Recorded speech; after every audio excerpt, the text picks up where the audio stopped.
Ephesians chapter 4, verse 32.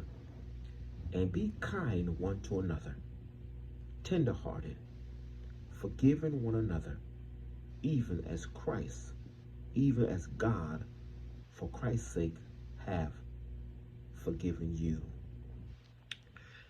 My subject today is the power of forgiveness. The power of forgiveness. If you are hearing this message, my friend, it's time to forgive. It's time for forgive, and it's time for forget. A lot of time, if you are a person, and if you say you forgave somebody something, glory to God, and you're still holding on to that, what somebody done to you, that means that you have not released that power to forgive. My friend, if Christ has forgiven us, we ought to forgive one another.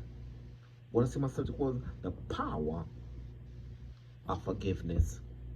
My friend, if you're not careful, if you're holding off of your brother or off of your sister, you have not given or received that power of forgiveness.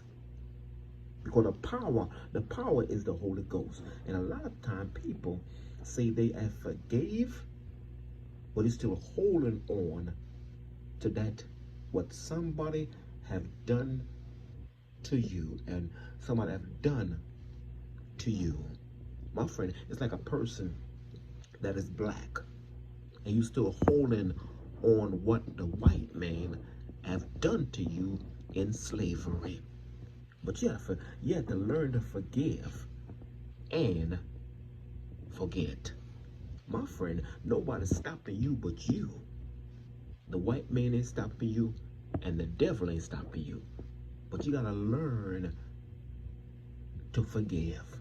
When I say the power of forgiveness, and a lot of you all that listen to me right now, people have hurt you, people have harmed you, and people have haunted you, but you have to learn the power of forgiveness.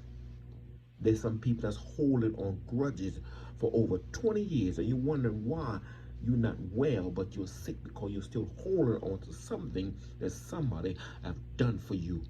They still have you in captivity. They still have you behind bars, and God have forgiven you. And you are still holding on to something that somebody have done, hurt, harm, and haunted you.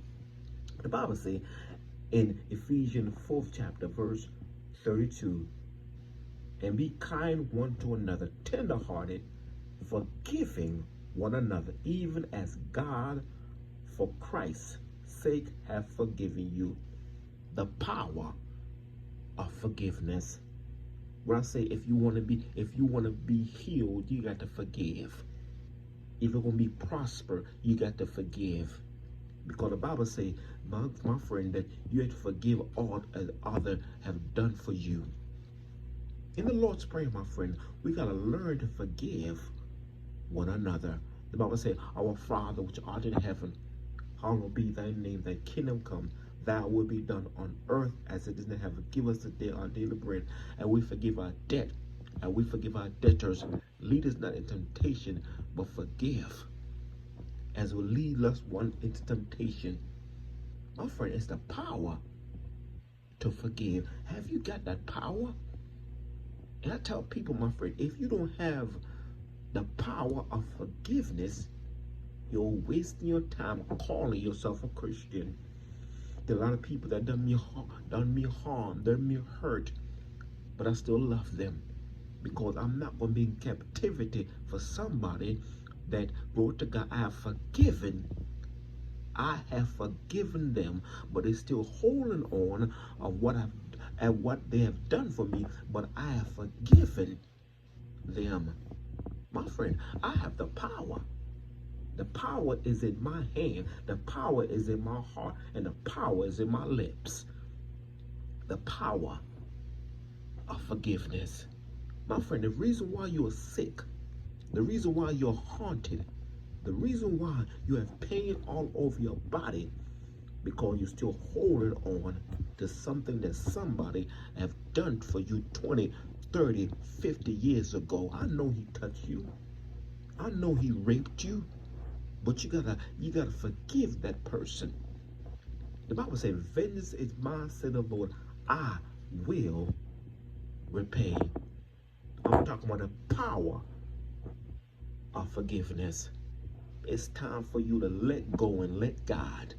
When I say let go and let God, let me say that verse again, my friend. Vengeance is mine, said the Lord. I will repay. The Bible speak about how God had this man had forgave this servant for so much, and he didn't have the audacity to forgive his servant. And the Bible say the Bible called this man an ungrateful servant. You said, I forgave you, but you didn't. You lock up the servant and put him in jail. But God had forgiven you. The reason why Jesus Christ loved Mary Magdalene, because Mary Magdalene was forgiven for so many things. My friend, the power of forgiveness.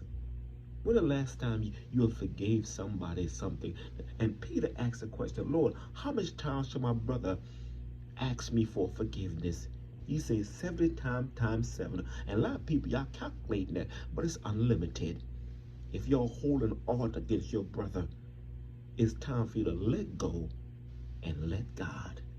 The power of forgiveness.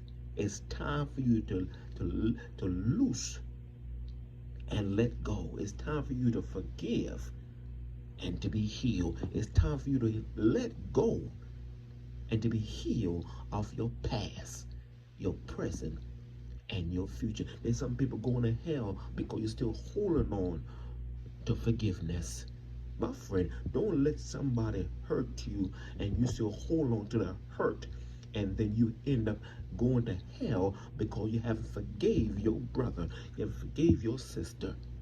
There's a lot of people that done me harm right in the church, but I forgave them. I forgave my mother-in-law. Come on now. I forgave my former pastor. I forgave him, my friend. Why? Because I'm a Christian. And the right thing to do is learn to forgive. I forgave them, my friend. And look, from this day forth, I will not bring up my past, but I'm going to pave the way for somebody that been hurt, and tell you can have hope in your hurt. The power of forgiveness. My friend, it's time for you to let go what somebody have done to you, and live your life in freedom.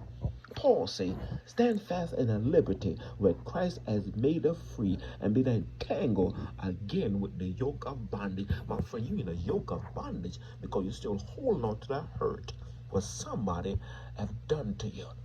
It's time for you to let go of that rape. It's time for you to let go. Somebody raped you, somebody hurt you. It's time for you to forgive them and give it to God. Hey, glory to God, the power of forgiveness.